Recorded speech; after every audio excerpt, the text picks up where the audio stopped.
एक भगत जी किसान थे, तो प्राय ऐसी प्रसिद्धि होती जो सिद्ध महात्मा होते हैं कामनाओं की पूर्ति कर देते हैं। लोक में ऐसी प्रसिद्धि का ऐसा नहीं है। संतों का संग कामनाओं का नाश करके भगवान की प्राप्ति के लिए होता, कामनाओं की पूर्ति के लिए नहीं होता।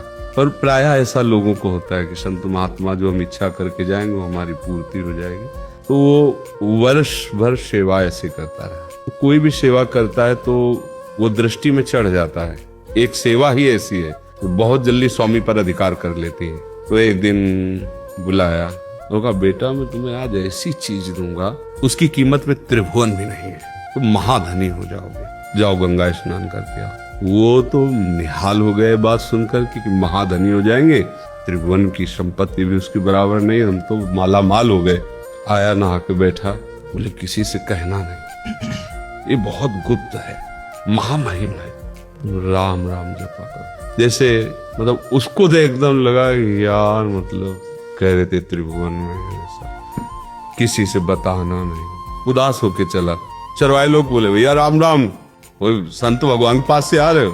कह रहे थे किसी बताने, तो चरवाए को बताया राम राम बोले। तो बाबा जी 1 साल से सेवा करे तो हमें लगता है मतलब फुसला दिया, ठग लिया, ऐसा चैन नहीं पड़ी। वापस लौट के बोले गुरुजी एक बात। बोले समझ रहे। वो झोली ला उठा के, झोली लाए, बोले ये हीरा है, इसको बेचना नहीं, इसकी कीमत पूछ के आओ बाजार से।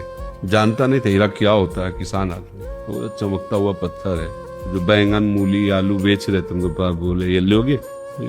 अच्छा है, 1-2 किलो बैंगन ले सकते हो, वो बेचना नहीं, लाओ इधर। बनिया के पास गया, उससे देखे सामने वाला इतना गरीब पोशाक पहने, तो हीरा तो रख नहीं सकता, पर है नकली है, पर है तो 1000 रुपए देंगे। 1000 रुपए नहीं, बेचना नहीं, वापस लाओ। एक स्वर्ण के पास गया, उसने देखा तो 1 लाख रुपए देंगे। 1 लाख नहीं, बेचना, वापस लाओ।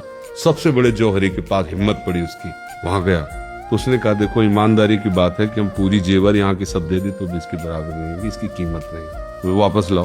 अरे बोले गुरुजी ये तो बिल्कुल अमूल्य है।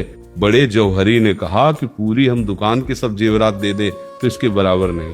बोले यदि हम ये कह देते बेच लाओ तो तुम पहली ही बार में 1-2 किलो बैंगन मूली लेके चले आते।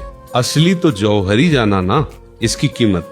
आलू बैंगन बेचने वाला क्या जाने, वो बनिया क्या जाने, स्वर्णकाश अनुमान कर रहा था, लेकिन जाना नहीं। ऐसे ही ये भगवान नाम की इसकी महिमा, इसका प्रभाव कोई भक्त जानता है, जो नाम का जौहरी है।